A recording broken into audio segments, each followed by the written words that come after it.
Welcome to the Port City Plate Podcast, presented by Bienville Bites Food Tour. The Port City Plate Podcast, serving up the food, history, and people of Mobile, Alabama, for people who love the Port City. I'm your host, Chris Andrews, and welcome to today's episode. We got we're featuring one of the oldest and most iconic places in Mobile on today's podcast. And you know Pollman's Bake Shop. It's been an institution in Mobile for over 100 years. Started by Fred Pollman in 1918. The first place in Mobile to bring his king cakes and po' boys but you know, certainly that's not all that they do. I mean, they've had wedding cakes, birthday cakes, and chocolate dough bash cakes, petit fours, and there's so much that we're going to talk about today with Michelle Pollman Hall, and she's the store manager at Pollman's, and the great-granddaughter of Fred Pollman, who started it all. There's so much history and so much good food to talk about on this episode. So, Michelle, welcome to the Port City Plate Podcast. Thank you for having me, Chris. Yeah, so before we get into the history of the bakery and all the good stuff, I'm curious about some of your earliest and fondest memories of growing up in the bakery. Well, I've always been there my whole life. I've worked there. I've worked there since I was able to work, and a toddler would run around there having a grand old time. And my grandfather used to always walk around with an icing tube, so all I'd have to do was walk up to him and tap him on the shoulder, and he'd draw a little flower on my tongue so I could have some icing for the day. So it's delicious. That's awesome. Yeah, that like you can just see that mental picture. Yeah, just as a child, a grandfather, just enduring to a little grandchild run around the family business. I'm sure he's had moments with his kids growing up where that's what they were excited about. Yeah. The icing and the cookies and the petit fours and the brownies. So Pollman's been open since 1918 in Mobile. Yes. And so that's over a century of history and ebbs and flows throughout the United States. So I think that's really interesting. Tell us about the history of the bakery as it's been passed down to you. So from my understanding, we were established in 1918, and my great-grandfather worked for Smith's Bakery in New Orleans, and I think he got a kind of understanding of how everything works. So he decided to open up his own shop in Mobile and introduce Mobile to bake the bakery products, fresh baked bread, coffee rolls, sweet rolls, things like that, the fudge brownies, the dough bash cake. And there was one point where they were trying to keep the store open during the Great Depression, and they had to deliver bread and milk to people on horse carriage. I'm not lying. There's a picture in the business in the store if you want to go look at it. And there was also a time frame where people couldn't get dairy products, they couldn't get milk, and so we named our coffee rolls based out of this time period because people would come in and get a cup of coffee, and if we didn't have creamer, they would buy a cinnamon roll, and they would dip the cinnamon roll in the coffee, and the icing would become the creamer. So that's why they're called coffee rolls. Very cool. I didn't know that. That's really cool. It is. There's a lot of history. And I guess the main thing I think about when I think of Pollman's, I think about so many of the special occasions that people have celebrated with y'all, and it's been wedding cakes and birthday cakes and Mardi Gras celebrations. What are some of the stories that locals have told you through the years that about what Pollman's really means to them? Okay, I did remember a cool story that I forgot to tell you about earlier. I was going to get my car fixed at the Tameron Honda in Daphne. And the lady that was helping me recognized my name, and she asked me if I worked at the business. I said, yeah, it's my family's business. I work there. And she said, I am 53 years old, and I have been getting my birthday cakes from you since I was born. And so if that tells you anything, thank you so much for serving. I was like, oh, my gosh, that's awesome. That's so cool to hear. That's cool. So I know there's so much of an emotional connection between people in Mobile and Pollman's. I mean, it really is. And I think that has a lot to do with it for sure. Mm-hmm. That's really cool. And so in those early days, was Pollman's primarily a bread baking shop, 1918, those early days? Yes. So that is what I think my great-grandparents wanted to focus more on, is making the essentials: fresh baked bread, sweet rolls, po' boy bread, and then the extra desserts, the fudge brownies. I know they're originally called fudge squares, but we changed them to brownies just because it's a recognizable name. So yes, birthday cakes, icing, all the things are all made in-house, and so bread was their main focus. Right. And I'm guessing the recipes have been the same, right, for the entirety. Yes, the recipes have been passed down from generation to generation, and they haven't changed. They haven't been altered. Everything's the same. That's really cool. How do you balance, like, you know, some of the iconic dishes that you have on the menu, like the bread, but then introducing like new innovations that come along throughout the years? So we like to keep everything the same as far as the menu and what it is that we offer, just because people have been getting them for so long, and you know they've been coming in with their grandparents and bringing in their kids, that they know what they want when they come in. So we keep those items. So we're not trying to change any of that, but maybe just add in, you know, an extra item here and there. Right. We're trying to add in these lemon cardamom rolls, which is kind of like a spinoff of the coffee rolls, but with lemon and cream cheese. It is very good, but we're trying to, you know, work out the kinks on how to make that a regular thing. One innovation I think that occurred in the 1950s would have been the king cake, right? I mean, that was a new kind of innovation that y'all kind of speared. Yes. From what I understand, Pollman's was the first place in Mobile to offer king cakes. Yes. We have our own recipe, and we have our own way of making the king cake as far as technique, which dough that we use, which kind of cinnamon, which pecans, all the things. So yes, we are probably the first bakery in the state of Alabama to offer that in Mobile. Very cool.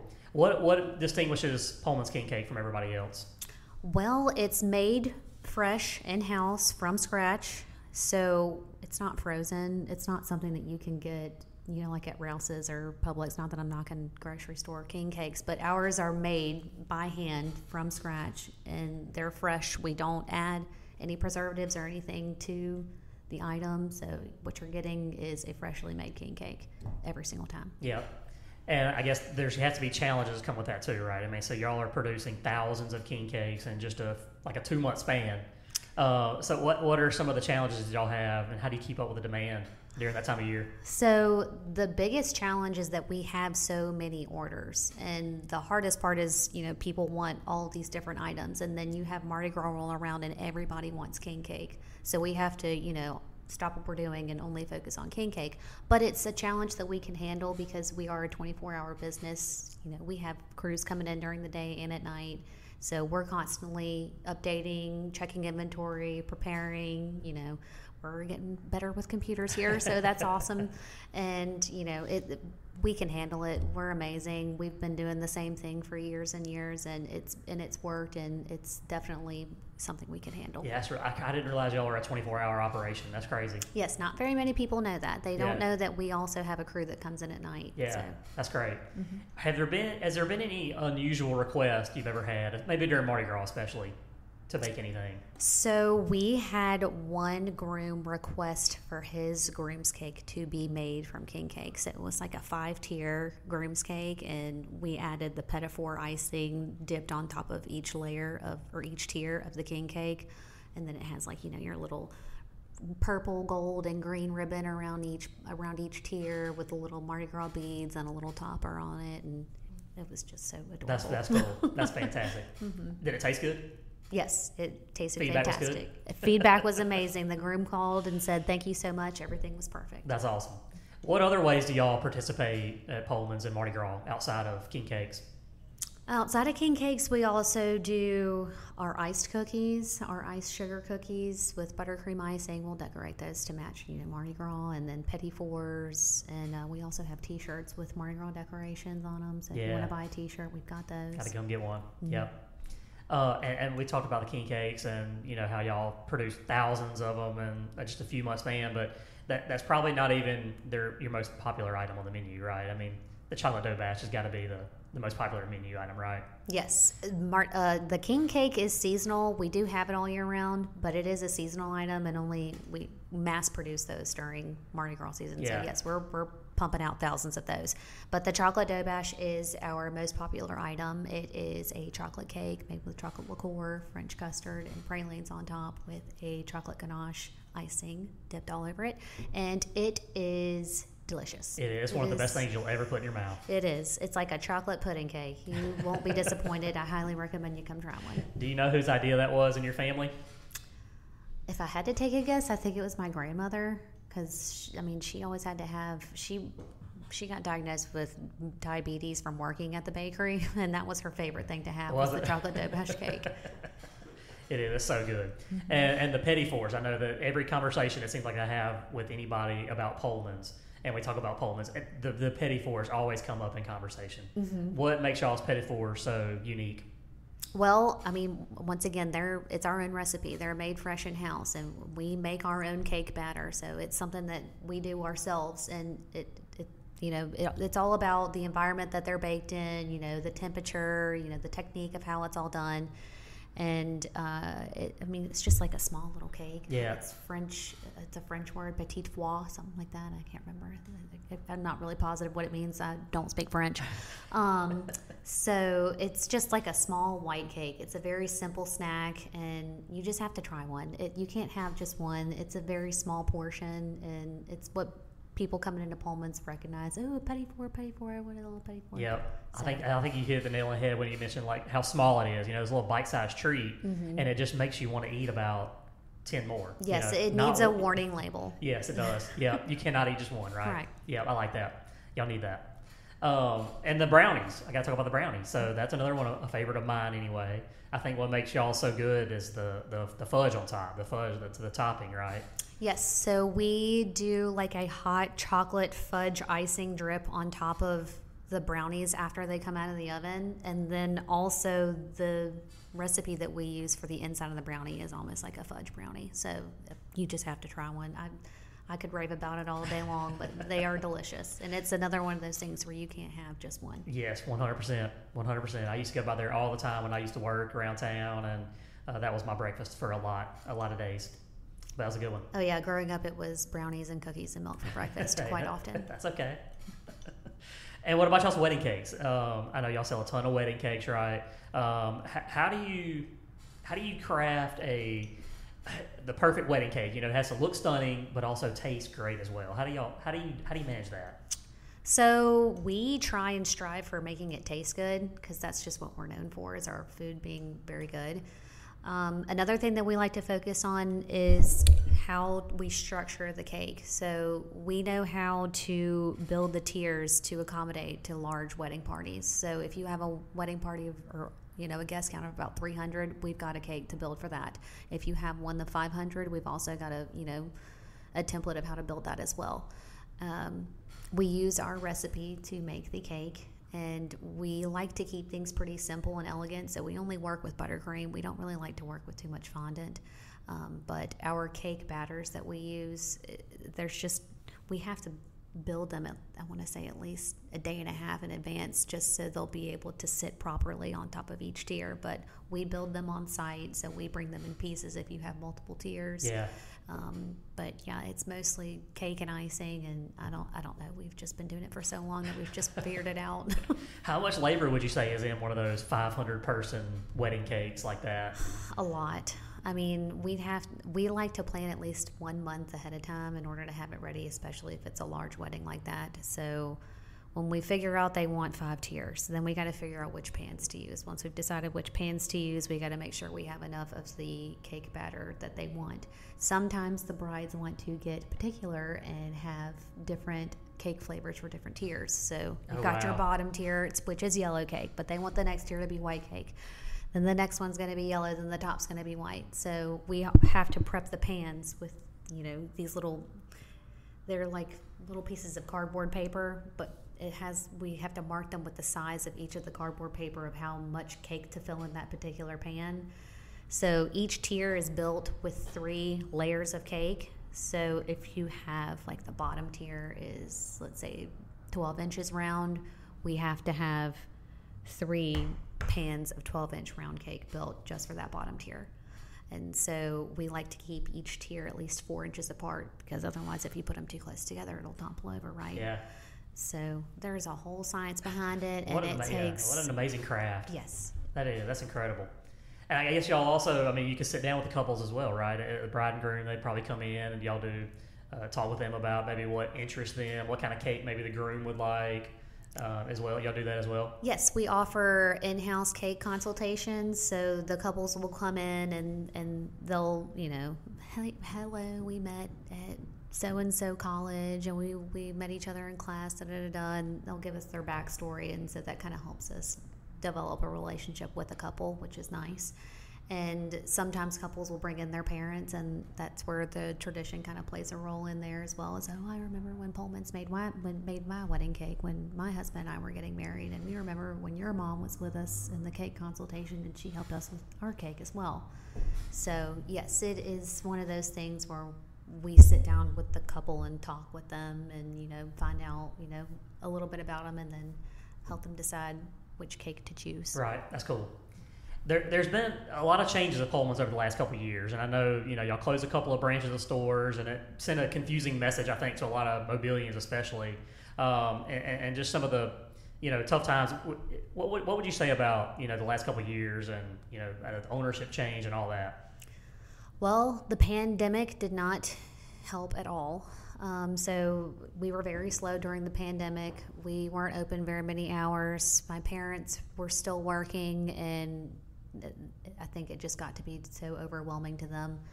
And so when we opened back up after, the pandemic and everything ended, then it was just people coming in constantly, orders all the time. And it was just a demand that we couldn't keep up with. And it was definitely a demand that I know my parents couldn't handle for their age.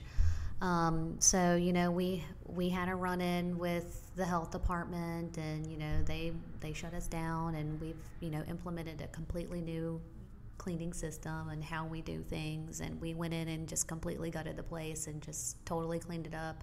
We're working on more renovations on the building. Things like that do take time when it comes to renovations because, the city plays a role there as well. But we're fresh, new, clean. We want new items. We want, new display cases, new pictures hung up, things like that. We've got a fantastic website. We've got a great social media manager right now. And we have plans to open up another store off Old Shell Road across from UMS. So hopefully if everything runs accordingly, then it'll be open by January. Yeah, very cool. Mm-hmm. I know the people in Spring Hill will definitely be excited to hear that because of I know that was a big blow, right, to lose the one up there on Old Shell and McGregor. Yes, that was so sad. Yeah. So yeah. We're Y'all just have a lot of fans up there. Yeah, we have a lot of our customers from Spring Hill coming to our Midtown location on Broad in Virginia and supporting us there, which has been really nice. But we miss them out there, and we cannot wait to come back. Yep. And we're very excited for the new plans. Yeah, I know. I was in there a couple of days ago, and the 99 health rating is on the wall for sure. So what have y'all done to? What were some of the efforts that went into that? I mean, that's really, really impressive. Well, it's a lot of me bossing people around, Chris, just telling people to stop being lazy and just get up and clean. No, I'm kidding, but it is a lot of organization and more structure and having a daily list and, not getting so overwhelmed and making sure to, check off all your boxes before you go home for the day, things like that. How's the community responded? Very well. Everyone's been very kind to us. Everyone's supporting us, saying, mainly things of, oh, I'm so glad you're open back up. I'm so glad that you guys are back. We really missed y'all while y'all were gone. So we've had a lot of positive feedback from customers. You mentioned the ordering online being something new. That's something new, right? That you're able to do. You can order online. Yes, we have online ordering now, and it's very simple to use. You just choose the items you want and let us know what day you want to pick them up. I believe there is a way for you to enter your card number on the site as well. So yeah, I mean it's easy to use. We have little business cards with QR codes. You can scan the QR code and the menu will pop up there. And then I know that we're focusing on having like an actual takeout menu in case people wanted to use those as well. Yeah. And yeah, it's very simple. Anything else that y'all have that maybe to enhance the customer experience? I mean, online ordering is probably the easiest way for a customer to come in and pick and choose what they want. In store, you can also scan the menu while you're in the store and place the order from your phone while you're actually in the store. I know it felt less cluttered when I was inside the store as well. Yes, last time I went in. We've got new tables. We've moved things around, so there's a lot more space for people to stand in. So it's not. Because those lines can be long sometimes, especially if you only got one location. Yes, the lines are long right now. What's a message that you'd like to convey to everybody, whether they've been a longtime customer of yours, generations, or whether it's somebody new, maybe potential new people that are listening to this episode that maybe haven't been into Pollman's? What would you like to say out there, about the future of Pollman's? Well, first off, I'd like to say to all of our loyal customers that have been coming back, thank you so much for supporting us. And we are so excited to be back. And anything that we can do to accommodate to you, we take pride in our customer service. We are here to serve the community. To our new customers, I highly recommend you try all of the items that are mentioned in this episode, because I promise you it's not anything that will disappoint you at all. It is everything is good there. I mean, I've been there my entire life. I've never tried anything from there and didn't like it. All of the food is good. Yeah. And it has a lot of history. You're supporting a lot of people that have been in this particular company for, over 30, 40 years. So, it's good to shop local. It helps, it's good for the economy to shop local. And, we've been around since 1918. We want to keep the tradition going. And we want to, have it going for another couple hundred years if possible. Definitely. I know everybody in Mobile has a Pollman story, whether, like I said, whether it's a wedding, their wedding, somebody else's wedding, whether it's even... I know that a shout out to Mary Francis that is here at the Fuse Factory. I know, she met her husband at working at Pollman's, right? So, you have stories like that, people are just emotionally, earlier I mentioned that, they're emotionally tied. Maybe parents that have, passed on and their parents love to go to Pollman's.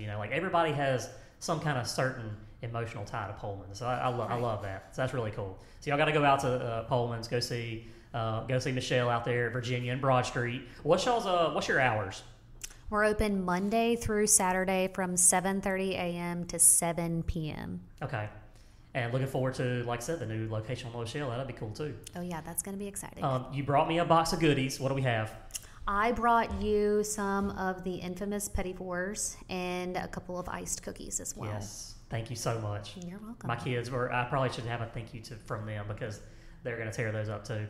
And I'm sure we'll be back out there very soon to get some more. They're going to probably talk me into doing that, too. Oh, we'll be looking forward to seeing them. That's cool. All right, so our next segment of the podcast is called Meat and Three. And we've got into the meat of the podcast already. So now I have 3 questions for you, 3 burning questions that everybody wants to hear from you. Okay. First question, what is your favorite dessert at Pollman's? Favorite treat? My favorite treat at Pollman's is probably the chocolate chip cookie. Okay, really? Mm-hmm. Yeah, just what's special about it? Well, I used to bring home the cookie dough as a kid and bake them at my house by myself, because I used to love bacon. And it's just, I don't know, it's just the distinct flavor of the cookie. When you get it fresh out of the oven, when it's good, it tastes like all the different cookie flavors put together plus some chocolate chips. So it's my favorite item. I have a bonus question. Did y'all ever do cookie dough fundraisers at school when you were little? When I was little, we did it. There's no way that you probably had a hard time selling that, right? We did do a tour at St. Pius where we let all the kids in grade school come and tour the actual facility. Okay, that's so cool. That was awesome. Yeah. But, I was thinking the school fundraisers where you do the cookie dough, that would be a hard sell, I think, for you and your family. Right. What is your favorite lunch spot at Mobile? My favorite lunch spot is Mediterranean Sandwich Company. Okay. I love their gyros. Yep. I do too. Yep. I had the redneck last week. And when I was in there, they had an ad up for a Cuban sandwich. And oh, really? I was going to get that. They said that was I guess it was an old advertisement, so they didn't have it this week. But anyway, I got to go back. Next time I see that Cuban, I need to go check out that Cuban. Same here. What are some under the radar places that you've eaten in Mobile? Some places that don't get a lot of love.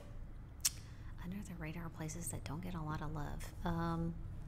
Gosh, I don't know. The Blind Mule is such a hidden gem. Some of the food there, the dishes there are so good, and you don't even know about it unless you actually go there and get it. That's right. I think there's a Cajun shrimp. I don't even know what the dish is called, a shrimp and grits. Shrimp and grits, yeah, that's right. It's so good there. Yeah, shrimp and grits is good. Yeah, that's a good one. All right, our next segment of the podcast is called Chris's Dishes, and this is where I talk about the best dish that I've had lately. And you can, and I'll turn it over to you if you have a dish that you want to share as well. But my dish this week is from Bama Bob's Barbecue. Bama Bob's, they're on DIP. I went out there. I've been hearing some good things about them, so I went and checked it out. And so I just kind of went all out when I went. I didn't. I guess I always say this. I had a very light breakfast. I don't eat a lot of breakfast. I've mentioned that on the podcast before. I'm not a big breakfast eater, so I was hungry. So I guess I'm saying all that to say I got the brisket, I got the ribs, and I got the pork. So that was my disclaimer. But the ribs, I mean, those ribs were fantastic. They would fall off the bone. I tried to like move them around a little bit for my picture that I was going to take, and they literally fell off the bone when I was just kind of moving them around on my plate a little bit. They were so tender, so good. The pork, some of the best pork I've had. You didn't have to put a bunch of extra sauce on it. So good. Brisket was really good too. Loved it. I got the sides. I asked her, the lady that was working there, what their most popular side was, and she chose the spicy collard greens. And they were really good. That was really unique. I had not had anything like that before. So that was good. Mac and cheese was the other side I got. Again, really good.